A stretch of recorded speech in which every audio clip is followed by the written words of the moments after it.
थे। शहर के पुराने बाजार की लाइटें आधी बुझ चुकी थीं और हवा में धूल और ठंडक का अजीब मिश्रण घुला था। इसी बाजार के कोने पर बना था पुराना रिक्शा स्टैंड, जहां रात को सिर्फ कुछ ही रिक्शा वाले नजर आते थे। आरव, एक निजी बैंक में काम करने वाला युवक, उसे अचानक ही एक जरूरी कागजात के लिए देवगढ़ गांव जाना था, जो शहर से करीब 30 किलोमीटर दूर था। थोड़ी देर बाद आरव शहर में जो पुराना रिक्शा स्टैंड था वहां पहुंच गया। पास ही में जो चाय की टपरी थी, वहां कुछ रिक्शा चालक बैठ के चाय पी रहे थे। तभी आरव ने उन रिक्शा चालकों से कहा, भैया, कोई मुझे देवगढ़ छोड़ देगा क्या? मुझे जल्दी से जल्दी देवगढ़ गांव पहुंचना है, तो क्या आप लोगों में से कोई मुझे रिक्शा से देवगढ़ गांव छोड़ देगा? तभी एक रिक्शा चालक आरव से कहता है, क्या बोल रहे हो बेटा? देवगढ़? तुम क्या पागल हो गए हो क्या? रात के लगभग 11 बज चुके हैं और इतनी रात को तुमको देवगढ़ जाना है?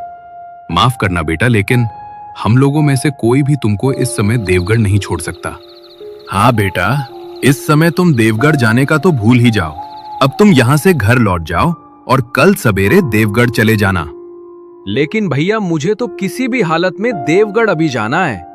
तो बेटा, यहाँ तुमको किसी का भी रिक्शा इस समय देवगढ़ जाने को नहीं मिलेगा। अगर तुमको देवगढ़ जाना ही है तो तुमको चलकर ही जाना होगा। हम लोगों में से तुमको देवगढ़ तो कोई छोड़ने वाला नहीं है। तभी अचानक पीछे से एक रिक्शा चालक अपना रिक्शा लेके आने लगता है। जैसे ही रिक्शा उस चाय के टपरी के पास रुक जाती है, तभी आरव उस रिक्शा चालक से कहता है, भैया, मुझे देवगढ़ जाना है। क्या आप मुझे आपके रिक्शा से देवगढ़ गांव तक छोड़ दोगे? मुझे अर्जेंट देवगढ़ जाना है। बेटा, इस वक्त देवगढ़ ये तो नहीं हो सकता। रात में देवगढ़ पहुंचना ठीक नहीं बेटा। क्या हुआ भैया? देवगढ़ गांव क्यों नहीं जा सकते? क्या देवगढ़ गांव का रास्ता खराब है क्या? बेटा, रास्ता खराब नहीं है, तुम्हारा वक्त खराब है। देवगढ़ जाना रात में अच्छा नहीं माना जाता। तुम चाहो तो आगे जुनैदपुर कस्बे में उतर जाओ। वहां तुम्हें छोटे छोटे ठहरने के कमरे मिल जाएंगे। सुबह होते ही देवगढ़ चले जाना। आरव को उस ऑटो वाले की बात अजीब लगी, पर आरव को मजबूरी थी। उसे आज ही काम निपटाकर शहर वापस लौटना था। नहीं भैया, मुझे देवगढ़ तो आज ही पहुंचना है। आप पैसा थोड़ा ज्यादा लो, लेकिन मुझे देवगढ़ अभी पहुंचा दो। ठीक है बेटा, मैं तुमको देवगढ़ अभी पहुंचा देता हूं, लेकिन मेरी बात याद रखना, रात के कुछ रास्ते इंसानों के लिए नहीं होते। आरव उसकी बातों को अंधविश्वास समझकर चुप बैठ गया और रिक्शा में बैठ गया। रिक्शा धीरे धीरे खाली, सुनसान, अंधेरी सड़कों से गुजरने लगी। हवा में अजीब खामोशी थी। कुत्ते भी आज कम भौंक रहे थे। रास्ते से अजीब तरह से आवाजें सुनाई दे रही थीं। बेटा, तुम अकेले इतनी रात को देवगढ़ क्यों जा रहे हो? तुमको पता नहीं बेटा, देवगढ़ में इतनी रात को कोई इंसान जाता नहीं। मुझको रिक्शा चलाते हुए आज 15 साल हो रहे हैं, लेकिन मैंने मेरे जिंदगी में पहला इंसान देखा जो इतनी रात को अकेला देवगढ़ गांव जा रहा है। भैया, मुझे ये समझ नहीं आ रहा है कि देवगढ़ जाने के लिए कोई भी रिक्शा वाला तैयार क्यों नहीं होता। ऐसा क्या है उस देवगढ़ गांव में? बेटा, वो तो मुझे भी पता नहीं कि देवगढ़ में क्या है, लेकिन लोग कहते हैं कि रात को देवगढ़ गांव जाना मौत को दावत देने जैसा है। करीब आधे घंटे के बाद रिक्शा जुनैदपुर पहुंच गया। रिक्शा रुक जाता है। बेटा, मैं आखिरी बार तुमको कह रहा हूं, यहीं जुनैदपुर उतर जाओ। यहाँ तुमको सामने ही 500 मीटर दूर ही एक छोटा सा कस्बा मिल जाएगा। वहां तुमको रात भर रहने के लिए कमरा मिल जाएगा और सुबह तुम देवगढ़ निकल जाना। नहीं भैया, मुझे अभी देवगढ़ पहुंचना है। आप मुझे अभी देवगढ़ गांव छोड़ दीजिए। आप मेरी चिंता मत कीजिए। ठीक है बेटा, लेकिन आगे जंगल वाला रास्ता पड़ेगा। मैं देवगढ़ गांव के दरवाजे तक नहीं जाऊंगा, वहां से तुमको चलकर ही जाना होगा। ठीक है भैया, मुझे देवगढ़ गांव के पास तक छोड़ दो, मैं वहां से चलकर चला जाऊंगा। कुछ देर बाद रिक्शा सुनसान कच्चे रास्ते पर पहुंच गया। रास्ता इतना डरावना था कि उस रास्ते से कोई भी गाड़ी या इंसान दिखाई नहीं दे रहा था। रात के ठीक 12 बज चुके थे।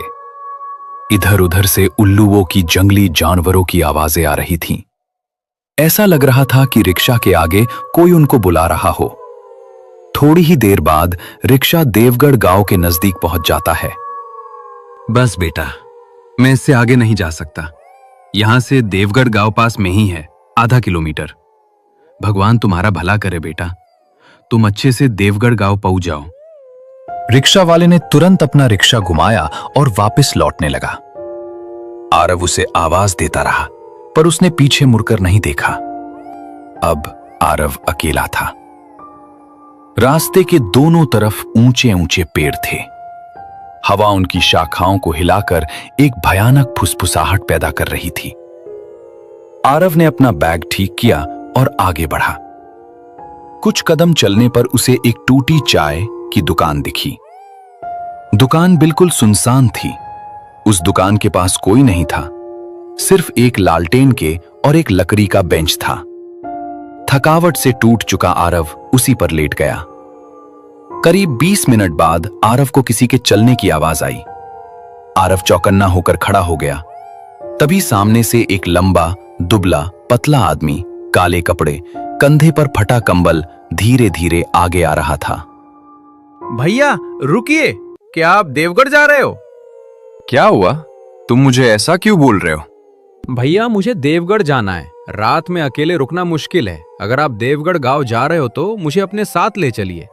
मेरे साथ चलना है तो मेरी बातें माननी होंगी, नहीं तो तुम्हारी लौटने की सुबह नहीं होगी। आरव डर गया, लेकिन उसके ऊपर मजबूरी थी। इसके कारण उसने हां कर दी। ठीक है भैया, आप जो कहोगे मैं वही करूंगा। बस मुझे देवगढ़ गांव तक आपके साथ आने दो। ठीक है, तो आ जाओ मेरे साथ साथ। और हाँ, भूल कर भी पीछे मुड़कर मत देखना। क्यों भैया, क्या होगा अगर मैंने पीछे मुड़कर देखा तो? मैंने तुमको पहले ही बताया था कि मैं जो कहूंगा वो तुमको करना होगा, तो भी तुम मेरे बात को काट रहे हो। अगर मेरे साथ चलना है तो मैं जैसा बोलूंगा वैसा तुमको करना पड़ेगा, नहीं तो मैं चला। ठीक है भैया, मैं अब कुछ नहीं बोलूंगा और आपकी हर बात मानूंगा। तभी आरव और वो आदमी रास्ते से आगे बढ़ते गए। कुछ ही दूर जाने के बाद चलते चलते आदमी बोला, अगर तुमको पीछे से कोई पुकारे तो भी मुड़कर मत देखना। इस रास्ते की आवाजें इंसानों की नहीं होती। ये सुन के आरव के रोंगटे खड़े हो गए। वो डर जाता है, लेकिन उसको देवगढ़ गांव किसी भी हालात में पहुंचना था, इसीलिए वो उस आदमी के साथ आगे बढ़ता गया। कुछ देर बाद पीछे से एक लड़की के रोने की आवाज आई। भैया, लगता है कोई बच्ची रो रही है, लेकिन इतनी रात को इस समय कौन बच्ची रो रही है? चुप कर बेटा, बोलो मत। ये किसी बच्ची की या किसी इंसान की आवाज नहीं है। ये वो चीजें हैं जो रात में नए शिकार ढूंढती हैं। बस तुम पीछे मत देखना। ये सुन के आरव खामोश हो जाता है। तभी अचानक आरव को जैसे किसी ने पकड़ लिया हो। उसके पैर आगे ही नहीं बढ़ पा रहे थे। भैया, मैं आगे ही नहीं बढ़ पा रहा हूं। ऐसा लगता है कि मुझे किसी ने पकड़ लिया हो। मुझे तो बहुत डर लग रहा है। बेटा, तुम जैसे खड़े हो वैसे ही खड़े रहो। तुमको किसी ने पकड़ लिया है। तुम्हारा हाथ आगे बढ़ाओ, मैं तुमको खींच लेता हूं। उसके बाद आरव ने कांपते हाथ आगे बढ़ाए। तभी उस आदमी ने आरव को अपनी ओर खींच लिया। अगर मैंने तुम्हारा हाथ खिंचाना होता तो तुम इसी अंधेरे में खो जाते, हमेशा के लिए। कुछ आगे पहुंचते ही आरव उस आदमी से बोला, भैया, अब मुझे मेरे पैरों का बोझ कम लग रहा है। अगर आज आप नहीं होते तो मैं आज उसी अंधेरे में कहीं गुम हो जाता। आपके वजह से आज मेरी जान बची। बेटा, तुम अभी अभी मौत के मुंह से बचे हो। अब तुम सुरक्षित हो। अब हम गांव में आ गए हैं। अब तुमको डरने की कोई जरूरत नहीं है। कुछ ही मिनट बाद दोनों गांव की पहली बस्ती तक पहुंच गए। थोड़ी देर बाद वो आदमी आरव को अपने मिट्टी के बने घर में ले आया। सुनो जी, आज फिर रात में आप उस भयानक डरावने रास्ते पे निकल गए थे। मैंने आपको कितनी बार कहा है कि रात को उस रास्ते से मत आया करो, लेकिन आप मेरी बात सुनते कहाँ हो? अरे वो विमला, डरता नहीं मैं किसी से। और इस शहर वाले लड़के को आज मैंने भूत के चंगुल से बचा कर लाया हूं। और तुम कह रही हो कि इतनी रात को बाहर क्यों जाते हो? क्या इस गांव वाले रात को बाहर नहीं जाते? नहीं बेटा, इस गांव के लोग रात को कभी बाहर नहीं निकलते। देवगढ़ गांव के बाहर रात में आत्माओं का पहरा होता है। रात इस गांव से बाहर जो गया वापस कभी नहीं लौट आया। तो आप आज इतनी रात को कहां से आ रहे थे? और अभी आपने कहा कि इस गांव के लोग रात को बाहर कभी नहीं निकलते, तो आप कैसे रात को बाहर निकले थे? अपने बेटे को ढूंढने। वो भी तुम्हारी तरह रात को उसी राह पर गया था, पर कभी लौट कर नहीं आया। बेटा, ये बातें हम कल करते हैं। अब रात बहुत हो चुकी है, अब तुम सो जाओ। रात बहुत बीत चुकी थी। आसमान धीरे धीरे हल्का होने लगा था। थोड़ी देर बाद सवेरा हो जाता है। घर के बाहर अलाव जलाकर दोनों पति पत्नी आग के सामने बैठ के अपना शरीर गर्म कर रहे थे। सुनो जी, सुबह हो गई है। आपके उस शहर वाले की भी नींद पूरी हो गई होगी। अब उसके मन से रात का डर निकल गया होगा। घर के अंदर से आरव चुपचाप खिड़की के पास बैठा था। वो रात की घटनाओं से अब भी कांप रहा था। तभी आरव बाहर अलाव के पास आ जाता है। रात को आपने जो कहा था कि आपके बेटे के साथ, क्या सच में वही हुआ जो मेरे साथ हुआ था? बेटा, इस बात को पूरा 1 साल हो गया। हर रात मैं उसे उसी रास्ते से ढूंढने निकलता हूं। कभी कभी ऐसा लगता है कि वो मेरे पास में ही खड़ा है, लेकिन छूने जाऊं तो हवा में बदल जाता है। और कई बार तो ऐसा लगता है कि कोई घर में चल रहा है, पर जब देखते हैं तो कोई नहीं होता। मैं आज दोपहर में कागजात लेकर वापस चला जाऊंगा। नहीं बेटा, आज दोपहर नहीं। सूरज पूरी तरह सिर पर आए तब निकलना। यहां सुबह के वक्त भी साया भटकता रहता है। साया? कौन सा साया? मैं कुछ समझा नहीं। आखिर ये साया किसका है और इस गांव के लोग इसे इतना डरते क्यों है? वही जो मेरे बेटे को ले गया, और मेरा बेटा कभी वापस नहीं आया। उस साये ने मेरे बेटे को निगल लिया बेटा। थोड़ी देर बाद उस आदमी ने आरव को गांव के बाहर जो तालाब है वहां तक छोड़ने आ जाता है। तालाब का पानी ठहरा हुआ था, जैसे सालों से कोई लहर न उठी हो। वहां एक बुजुर्ग औरत मिट्टी के घड़े में पानी भर रही थी। अरे वो दामोदर आज फिर रात में अपने बच्चे को ढूंढने गए थे क्या? हाँ, लेकिन बूढ़ी अम्मा, इस बार मैं घर अकेला नहीं आया था। इस बार मैंने इस शहर के लड़के को उस रास्ते से बचा कर लाया हूँ। बेटा, तुम इस गांव में शहर से क्यों आए हो तुमको पता नहीं? रात को इस गांव में किसी का साया घूमता रहता है। बूढ़ी अम्मा, मैं इस गांव में मजबूरी में आया था, इसीलिए इस भैया ने मुझे बचाया। बेटा, देवगढ़ में 2 तरह के लोग आते हैं। एक जिन्हें यहाँ कुछ खोजना होता है और दूसरे जिन्हें यहाँ कुछ खोजना नहीं चाहिए था। उसी पल हवा में एक अजीब सी गंध फैल गई, जैसे कोई पुरानी सड़ी हुई मिट्टी उठ गई हो। तभी आदमी चिल्लाकर बोलता है, चलो यहां से जल्दी, वो साया फिर हमारे गांव की तरफ आ रहा है। जल्दी भागो बेटा, भागो अम्मा, नहीं तो हम सबको ये साया निगल लेगा। चलो जल्दी, भागो भागो। तीनों वहां से गांव की तरफ तेजी से घर की ओर भागने लगते हैं। भागते भागते आरव ने उस आदमी से पूछा, भैया, आखिर ये साया है कौन? कोई मुझे बताएगा? अभी नहीं बता सकता बेटा, तुम बस दौड़ते रहो, घर जाने के बाद सब बता दूंगा। भागते भागते दोनों आधे रास्ते में पहुंच गए। तभी अचानक आरव ने पीछे मुड़कर देखा तो उसको अपने पीछे लंबी सी काली परछाई आती हुई दिखती है। उसका ना कोई चेहरा ना आकार, बस एक ऊंची लहराती परछाई जो हवा के साथ आरव के पीछे पीछे आ रही थी। आरव डर से जम गया। तभी सामने से भागते हुए आदमी चिल्लाने लगा, बेटा पीछे मुड़कर मत देख, तू फिर से उसी जाल में फंस जाएगा। आरव झट से आगे मुड़ा और आगे भागने लगा।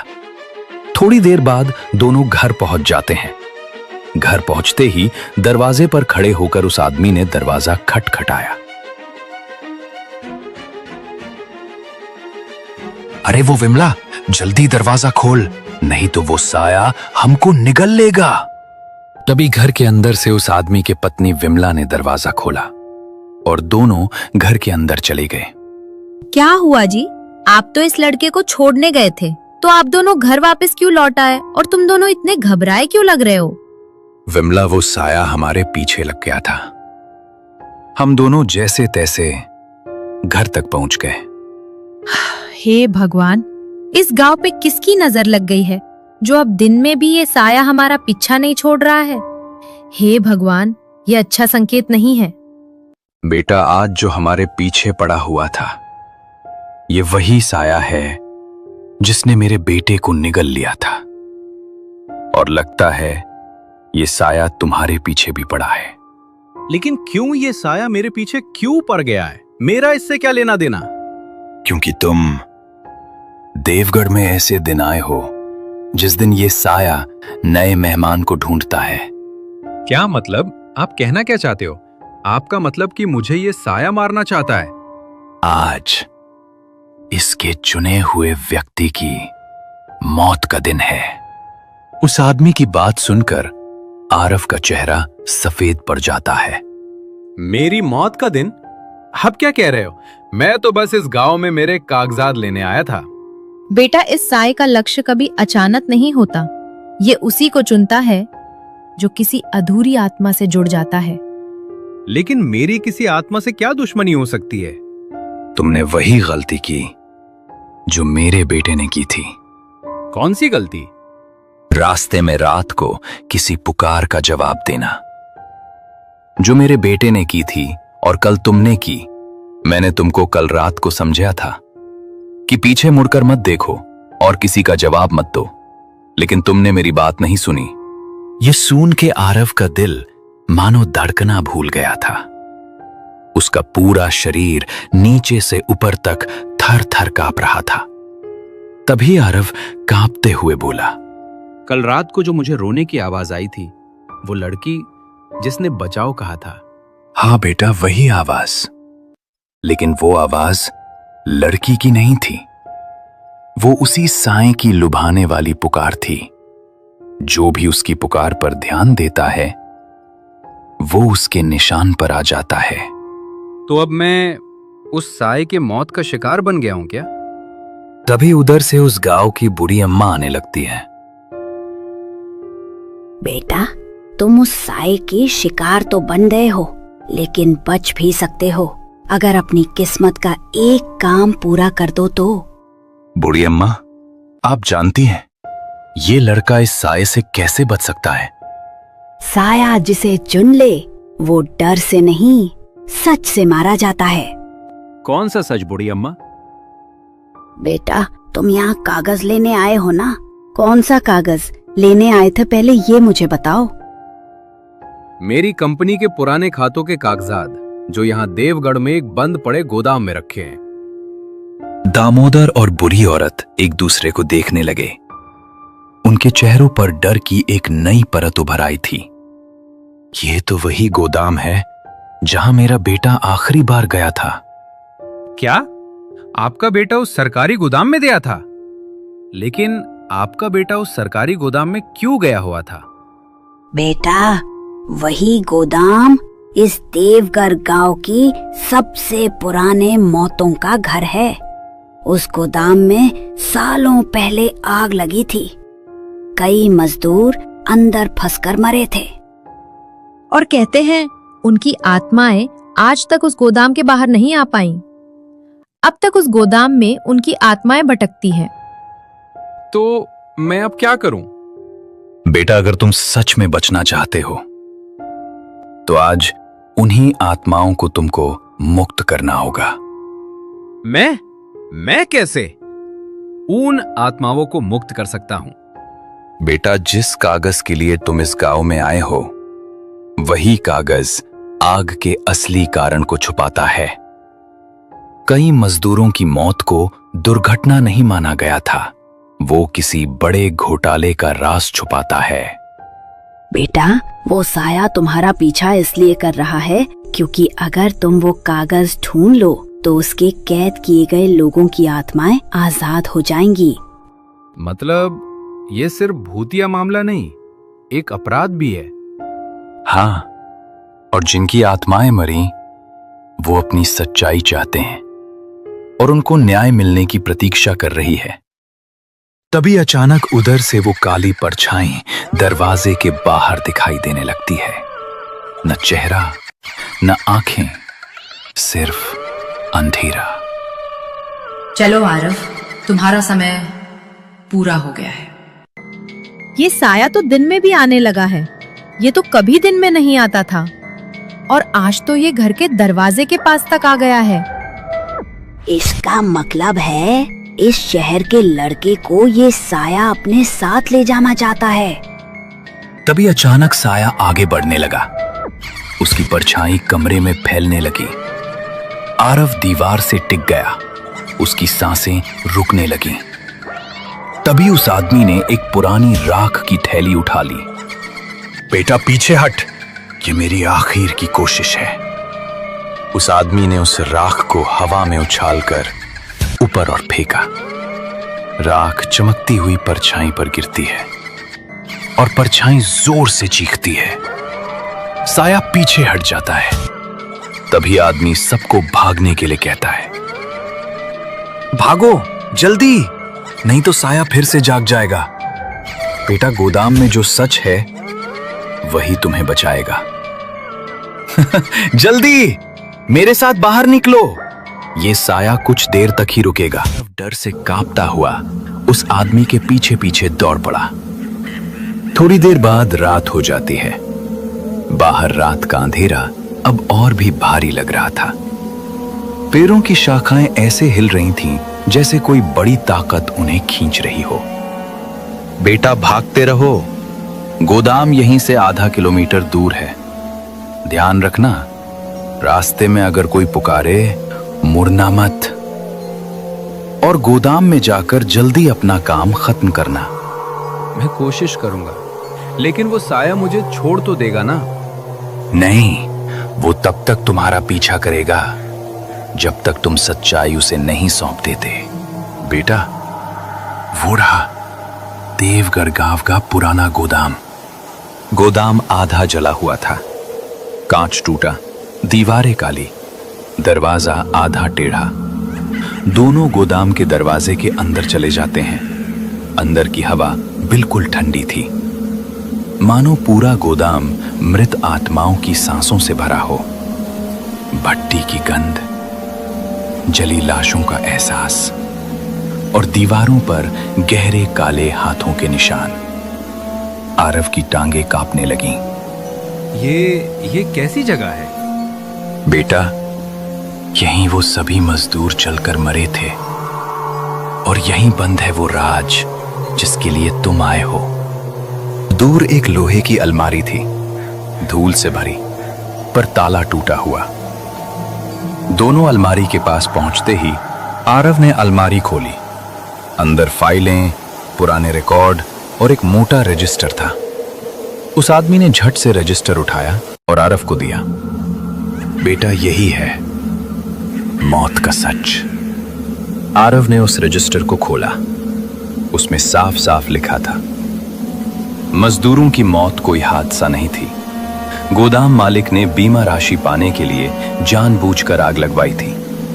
उसी समय गोदाम का पूरा दरवाजा धड़ाम से बंद हो गया और अंधेरे में वो साया प्रकट हो गया। सच देने के लिए नहीं, खत्म करने के लिए खोजा जाता है। तभी काला धुंधला भूत आरव की ओर बढ़ा। आरव पीछे हट रहा था, लेकिन साया हर तरफ फैल चुका था। दामोदर ने एक और राख की मुट्ठी उठाई, लेकिन इस बार उस साए पर उस राख का कोई भी असर नहीं हुआ। उस साए ने उस आदमी को पकड़कर उसे हवा में उछाल दिया। आदमी दीवार से टकराकर गिरा। साया धीरे धीरे आरव के सामने आया और बोला, अब तुम भी उन आत्माओं की तरह यहीं रहोगे। अचानक गोदाम से डरावने डरावने आवाजें आनी शुरू हो जाती है, जैसे सभी आत्मा एक साथ वहां चिल्लाने लगी। आरव समझ नहीं पाया कि ये क्या हो रहा है। तभी दीवारों से दर्जनों मजदूरों की आत्माएं बाहर निकली, आग से झुलसे शरीर, काली आंखें, हाथ फैले हुए। वो आदमी फर्श पर पड़ा, चिल्लाया, बेटा तुम डरो मत, ये सभी आत्मा तुम्हें मारने नहीं आई हैं, ये तो इस साये को खत्म करने आए हैं। वो इन्हें वर्षों से बांधे रखता था। इन सभी आत्माओं को देख के साया पीछे हटने लगता है, पर मजदूर आत्माएं उस साये को घेरने लगीं। ये सब देख के साया चीख पड़ा, रुक जाओ, मैंने तुम्हें बांधा था। तुम सब मेरा आदेश मानोगे? नहीं तो मैं तुम सबको निगल जाऊंगी। लेकिन इस बार मजदूर की आत्मा उस साये की बात नहीं सुन रहे थे। उन्होंने उस साये को पकड़कर घसीटना शुरू कर दिया। गोदाम में ऐसी भयानक आवाजें गूंजने लगीं कि आरव अपने कान बंद कर लेता है। भागो आरव, सच लेकर यहां से निकल जाओ। लेकिन भैया मैं तुमको छोड़कर कैसे चला जाऊं? तुम भी मेरे साथ चलो। आरिफ, तुम्हारे पास ज्यादा समय नहीं है और तुम मेरी चिंता मत करो। तुम यहां से जल्दी भाग जाओ और सभी गांव वालों को इस साये से बचाओ। तभी सभी गोदाम को आग लग जाती है, लेकिन दोनों गोदाम के बाहर निकल जाते हैं। लेकिन वो आदमी पूरा घायल हो जाता है, उसका शरीर खून से लथपथ हो जाता है। बेटा तुम यहां से अब चले जाओ, अब मेरी सांसें पूरी हो गई हैं। तू बस सच बाहर ले जा, यही मेरी मुक्ति है। दूर मजदूरों की आत्माएं उस साया को घसीट रही थीं। साया तड़प रहा था, चीख रहा था, लेकिन मजदूरों की आत्माएं उस साये की एक न सुनती। उन्होंने साया को गोदाम के बीचों बीच खींचा और अचानक पूरे गोदाम में आग की भयंकर लपट उठी। साया की अंतिम चीख पूरे गांव में गूंज उठी। आंखों के सामने वो काला साया टूटने लगा, धुएं की तरह बिखरने लगा और एक झटके में पूरी तरह खत्म हो गया, जैसे उसने कभी जन्म ही नहीं लिया हो। जैसे उस साये के साथ इस देवगढ़ गांव का वर्षों का श्राप खत्म हो गया हो। थोड़ी देर बाद उस आदमी की सांसें रुक जाती हैं। आरव फूट फूट कर रोया, लेकिन वो जानता था उसे उस आदमी की आखिरी इच्छा पूरी करनी है। वो फाइल और रजिस्टर लेकर उस गांव में लौट आया। पहली बार देवगढ़ गांव में अंधेरे की जगह सुबह हुई थी। आरव दीवार के किनारे बैठा था। हवा हल्की थी और अचानक उसके सामने उस आदमी की आत्मा आ जाती। धन्यवाद बेटा, जो तुमने इस गांव को उस साये से मुक्त कर दिया, और ये सब करके तूने मुझे मुक्त कर दिया। उतना बोल के उस आदमी की आत्मा वहां से गायब हो जाती है। आरव को समझ आ गया था कि उस आदमी की आत्मा मुक्त हो चुकी है। इसीलिए कहते हैं, जब तक किसी आत्मा को मुक्ति नहीं मिल जाती, तब तक वो आत्मा ऐसे ही हमारे बीच घूमती रहती है।